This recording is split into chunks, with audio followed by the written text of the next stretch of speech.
30여 년 만에 진범으로 밝혀진 화성 연쇄 살인범 이춘자는 두 얼굴을 갖고 있었습니다. 평소 얌전하고 착실했다는 화성 마을 주민들의 증언. 그 사람이 그럴 사람이 아니거든. 얼마나 얌전했는데. 얌전했는데 그렇게 착한 것 같은데 뭐가 억한 심정이 있어서 그랬나. 그러나 그는 겉모습과는 달리 살인 충동을 참지 못하는 악마의 얼굴을 한 끔찍하고도 위험한 이웃이었습니다. 이춘재뿐만 아니라 자기 만족을 위해 여러 사람의 목숨을 뺏은 인면수심의 범인 상당수가 평범하면서도 조용했다고 전해지는데요. 특히 그들은 좋은 사람이라는 평판에 유독 민감하다고 전문가들은 말합니다. 연쇄 살인범, 그들의 심리와 실체는 무엇일까? 오늘 시사의 온도는 대한민국 1호 프로파일러 권일용 교수와 함께 추적해 보겠습니다.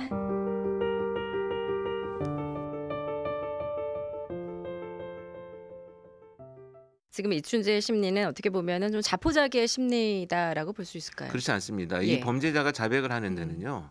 거의 대부분의 범죄자들이 죄책감을 느껴서 자백하지 않습니다. 네. 이들이 자백하는 가장 큰 이유는 이제는 더 이상 부인한다고 하더라도 이것이 무의미하고 내가 어떤 사람들과의 관계 속에서 누리고자 하는 우월감이 손상이 됐다라고 판단하기 때문에 자백을 하는 경우들이거든요. 네. 자기 실체를 드러냄으로 해서 오히려 세상과 사회와 또 그 수사하는 수사관 피해자들의 가족들을 자기가 스스로 통제하고 있다라고 하는 자존감을 또 형성하고 있을 가능성이 높다 이렇게 봅니다. 예.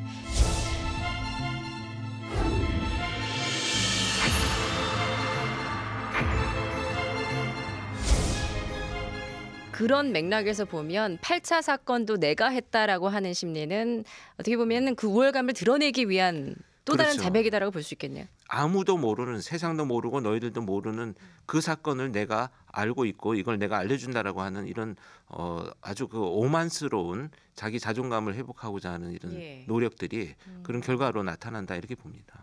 자백을 하면서 한 건 한 건씩 드러날 때 그 피해자의 가족들과 또는 사회가 반응하는 것이 예. 너무나 자기 만족감을 추구하는 이런 것에 충족된다는 것을 의미를 하죠. 예. 그래서 이들의 자백은 사실 어떻게 보면 그 자백 행위로 인해서 많은 사람들이 관심을 갖게 되고 충격에 빠지게 되는 이 장면이 오히려 더 자기가 추구하는 심리적 기제다 이렇게 볼 수가 있습니다. 아.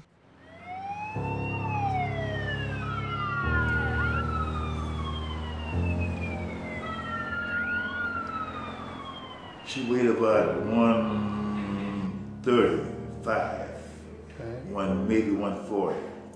And how old do you think she was? But she was 19. 세미얼 리틀 같은 경우에도 지금 그 과거에 본인들이 살해했던 여성들의 초상화를 일일이 그려가면서 네네. 어떻게 보면 과거를 회상하고 있다고도 네네. 볼 수 있을 것 같은데 네네. 이춘재도 이제 프로파일링 과정에서 굉장히 상세하게 뭐 그 마을의 지도라든지 네. 아니면 이부자리의 특성까지도 고스란히 다 그려냈다고 하지 않습니까? 이런 심리는 어떻게 봐야 되는 걸까요? 그 장면이 굉장히 중요하고 또 특별한 기억으로 남아있지 않는가 하는 생각이 듭니다. 이미 자기 머릿속에서 충분히 각인되어 있고 아무리 세월이 흘러도 그 당시 그 범행을 저지를 때 느꼈던 자기 감정을 계속 유지해 오고 있다라고 하는 것으로 이해를 할 수 있습니다. 그야말로 살인의 추억이라는 말이 그렇죠. 너무나 계속 반추하고 예, 그 예. 행위를 할 때의 자기 감정을 유지해왔던 이런 걸로 우리가 이해를 해야 될 것 같습니다. 예. 좀 이해가 안 되는데요. 예. 그러니까 보통 사람의 심리로는 도저히 이해할 수 없는 그렇죠. 우리와 다르다고 예. 봐야 됩니다. 그런데 이제 한 가지 안타까운 점은 그런 심리를 갖고 있는 자들이 우리 주변에 너무나 평범하게 있었다라는 것이고요. 예.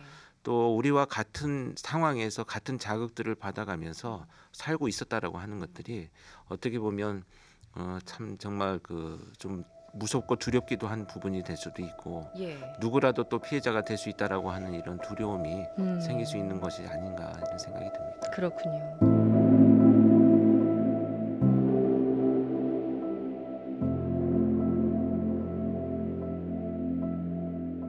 이춘재 또한 두 얼굴을 갖고 있었던 것 같습니다.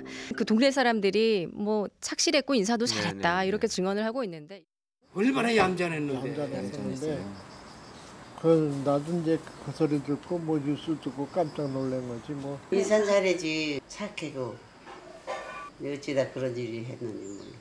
이런 범죄를 저지를수록 또 다른 타인들이 자기를 정말 착하고 온순하고 온정적인 사람으로 보여지는 것을 예민하게 받아들입니다. 예. 그래서 그 평가가 좋은 것으로 보여지기 위해서 끝없이 가면을 쓰고 살아간다 이렇게 보입니다. 예. 다른 연쇄살인범들은 어땠습니까? 유영철이나 뭐 강호순, 정남규 같은 경우에도 굉장히 상당히 나는 유사하죠. 좋은 사람이다라는 걸 굉장히 의식을 했었나요? 그렇습니다. 상당히 그런 것들이 많이 나타났고요. 예. 유영철 같은 경우에는 다른 사람들한테 좋은 사람으로 보여지기 위한 노력들을 굉장히 많이 했고, 강호순 같은 경우에는 자기가 정말 많은 사람들로부터 그 좋은 사람이라고 하는 평가를 받기 위해서 네. 뭐 물질적인 도움을 주기도 하고요. 예. 내가 범행을 하고 싶은데 이걸 숨기고 싶다라는 그 심리도 숨겨져 상당히 있다. 포함이 되어 있다고 봐야 예. 되죠. 자신이 사회화되는 과정에서 적절하게 어떤 사람들과의 커뮤니케이션을 하기 위한 노력이 아니고 예. 잔혹한 행위를 저지르기 위해서 자기를 감추기 위한 방법의 하나로 끝없이 자기 범행을 이어가기 위한 어떤 방법과 수단으로 활용한다 이렇게 봐야 됩니다. 예. 지난 2004년 담담하게 범행 현장을 재현하는 연쇄살인범 유영철. 서울 서남부 지역 연쇄살인범 정남규는 2004년 1월부터 2년 동안 경기 서남부 지역 여성 7명을 비롯해 부녀자들을 무참히 살해한 뒤 안매장한 강호순. 이번 이춘재 사건에는 강호순, 유영철, 정남규 3명의 수법이 다 들어있다. 그렇습니다. 예. 네. 어떤 측면에서 그런가요? 유영철은 범행을 저지르는 과정보다는 증거를 인멸하는 이 방법이 굉장히 잔혹하게 나타났습니다. 네. 정남규 같은 경우에는 이미 공격을 하는 단계에서부터 자기 감정을 충분히 표출되는 범죄였습니다. 그런데 이춘재의 범죄를 보면 공격하는 단계에서도 피해자를 오랫동안 자기가 통제하면서 아주 그 잔혹스러운 고통을 주기 위한 이런 시간을 많이 피해자와 이런 상호작용을 해왔던 것으로 예. 추정이 되고요. 또 살해한 이후에도 그 시신을 증거를 인멸하고 시신을 훼손하는 과정에서도 자기 감정을 충분히 표출하는 그 자기의 잔혹한 그 분노의 감정들이 다 표출된 이런 범죄라고 봐야 될 것 같습니다. 예. 여기서 우리가 가장 중요하게 짚어봐야 될 지점은 범행 도구를 준비하지 않았다는 겁니다. 예. 범행의 도구를 준비하지 않고 최대한 자기가 할 수 있는 피해자가 고통을 받을 수 있는 방법들로 살해했다고 하는 것 자체가 네. 자기가 가진 오만함, 그러니까 내가 누구라도 삶을 통제할 수 있어라고 하는 이런 오만함이 이제 개입이 되고요. 예. 그걸 통해서 내가 범행 도구를 쓴다기보다는 피해자들의 어떤 의복의 옷이라든지 피해자들이 갖고 있는 물건들을 가지고 살해하는 이런 형태로 나타나게 됩니다. 아, 그런 것들을 이제 시그니처라고 네, 그렇죠. 부르는데 그 이춘재만의 시그니처가 범행 도구를 이용하지 않고 피해자들의 물건을 이용해서 뭔가를 남겼다. 네, 질식으로 인한 살인의 방법을 이어왔다라는 것인데요. 예. 자기가 애초에 시그니처를 일부러 남기기도 하지만 예. 대부분의 범죄자들은 자기도 모르게 무의식 속에서 자기의 행위와 감정을 표출하다 보니 네. 결과적으로 그런 시그니처가 남아있게 되는 것들이죠. 어떤 사람은 시신을 훼손하는 과정에서 뭐 특별히 자기만이 충족감을 느낄 수 있는 방법으로 시신을 훼손한다든지 이런 어떤 그 범죄자가 가진 의도를 표출하게 되고요. 그 예. 의도를 읽어낼 수 있는 단서들이 되기 때문에 예. 굉장히 중요한 분석의 단서로 활용이 됩니다. 또 여기서 드는 의문은 과연 왜 살인을 하는 것일까? 그 살인 동기는 무엇일까? 하는 부분인데요.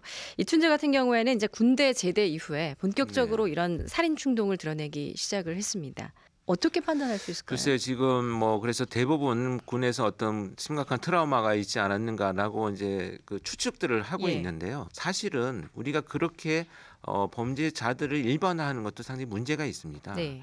그러니까 어떤 범죄자가 연쇄살인을 저지르겠다라고 하는 것이 동기화되고 실행을 하는 이 단계는 개인이 갖고 있는 특별한 어떤 계기일 뿐이지 우리가 생각하는 것처럼 어렸을 때 많은 뭐 학대가 있었다든지 예. 동물 학대가 있었다든지 가정 폭력 또 아주 어려운 환경에 노출되었다라든지 이런 것만 가지고 연쇄살인이 시작되었다 이렇게 보는 것들은 예. 굉장히 잘못된 판단이다 이렇게 볼 수 있습니다. 어떻게 보면 면죄부를 또 줄 수도 있다. 그렇죠. 예. 그게 합리화를 시키는데 예. 상당히 영향을 줄 수가 있는 문제고요. 음. 또 같은 그런 환경들을 살아가면서도 사실 대부분의 사람들은 남을 공격하지 않고 스스로를 극복하면서 살아가고 예. 있습니다. 예. 이런 걸 본다면 살인이 동기화되고 실행을 하는 2단계는 주관적으로 개인이 경험하는 어떤 자극들이지 사실 환경적인 요인이다. 예. 그리고 그가 갖고 있는 성격적인 요인이다. 이것만 갖고 판단하기에는 상당히 무리가 있다 이렇게 볼 수 있습니다.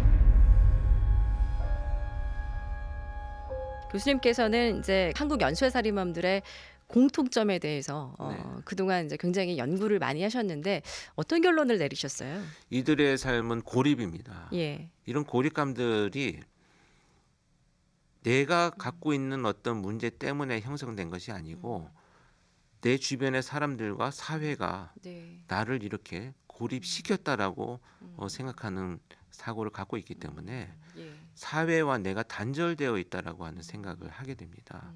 그래서 사회 구성원 누구를 공격을 해도 네. 내가 그 사회 구성원한테 미안하거나 죄책감을 가져야 될 아무런 의미를 찾지 못하고 있었습니다. 세 예. 명의 특징은 예. 이 시기의 감정이 굉장히 크다는 겁니다. 시기의 감정이 네. 크다. 예. 그래서 이 질투와 시기의 감정인데요. 내가 가질 수 없는 것을 갖고 있는 그 사람의 것을 파괴함으로 해서 자기 자존감을 찾고자 하는 건데요. 네. 사랑, 가족, 행복, 또 어떤 그 사람들이 갖고 있는 어떤 그 내가 가질 수 없는 어떤 그 이 따뜻한 감정들 예. 이런 것들은 나는 가질 수 없기 때문에 그런 걸 갖고 있는 사람들의 것을 파괴하려고 하기 때문에 피해자를 성폭행하면서 최대한의 고통을 주고 그것을 통한 자기 만족감을 추구하고요. 그 장면들을 통해서 가족이나 사회가 겪는 고통을 자기가 이렇게 만들어낸다라고 하는 오만함을 갖고 있죠. 그렇군요.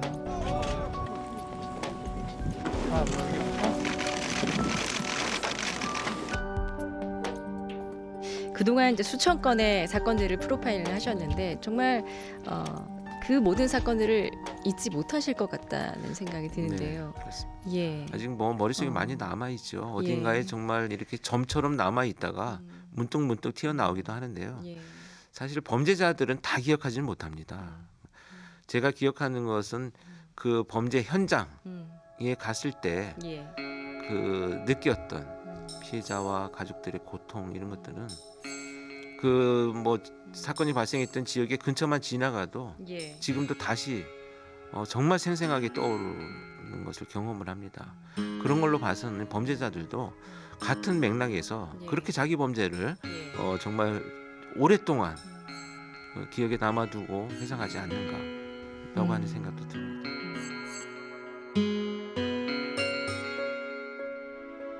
뭐 어떤 측면에서 본다면 범죄자를 정말 그 공감하고 이해하느냐라고 하는데 예. 공감이 아니고 그가 갖고 있는 사고 체계를 내가 정말 이해하고자 노력하는 것이 됩니다. 그렇다 예. 보니까 이런 사소한 것들도 그 범인처럼 생각하고 범인처럼 행동하고 범인처럼 말하게 되는 예. 것을 경험을 하게 되죠. 그래서 어느 순간 저를 보면서 이제 스스로 놀라는 경우들이 생깁니다. 예. 뭐 예를 들면 뭐 한 연쇄살인범과 제가 이틀 동안 대화를 나눴다라고 하면 네.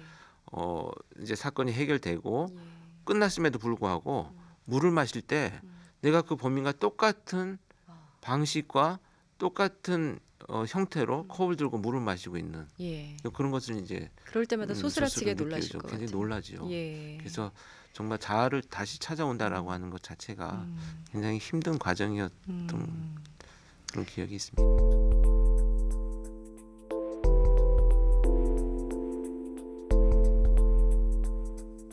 과학 수사의 기법과 이 프로파일링의 어떤 발전 이런 것들이 네. 이번 화성 연쇄살인 사건의 진범을 잡아내는데도 굉장히 큰 역할을 했다고 봅니다. 더 중요한 것은 이렇게 이제 과학이 발전됨으로 해서 이렇게 억울한 사람들이 누명을 받았을 때 과거로 그것을 밝혀주는 것이 좀 더 필요한 과학 수사의 목표가 되어야 되지 않나 하는 그런 생각들을 많이 하게 되고요. 지금 그렇다라고 하면 연쇄살인이 과연 없어졌느냐? 예. 그렇지 않습니다. 많은 수사력이 향상이 되고 사회 안전망이 구축이 되었기 때문에 우리가 서로를 보호하기 위한 많은 장치들이 지금 늘어났죠. 그래서 그런 그 연쇄 범죄들이 빨리 차단되고 있다라고 이제 해석을 하고 있는데요. 예. 문제는 차단되는 것이 중요한 것이 아니라 우리 사회가 그런 범죄자들에 대해서 보다 더 심도 있는 원인을 발견할 수 있는 연구들을 진행을 해서 예.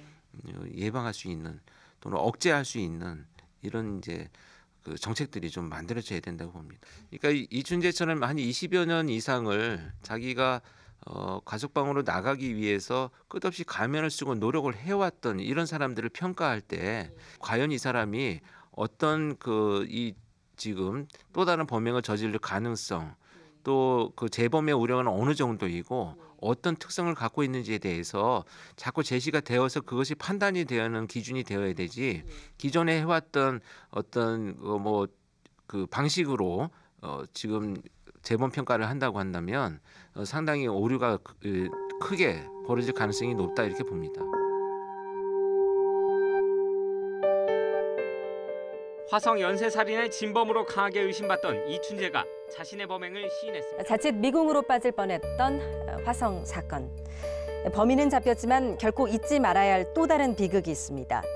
사건 당시 진실에 대한 의지보다는 성급하게 사건을 마무리하려는 정치 수사로 억울한 누명을 쓴 또 다른 피해자들입니다. 그 당시 고문도 있었고 누군가 몇 대 때렸어. 사람이 돌아가면서 깨우는 그 생각이 나요. 화성 사건이 낳은 수많은 피해자들은 아직도 고통 속에 살고 있고 이들의 기억에는 공소시효가 없습니다.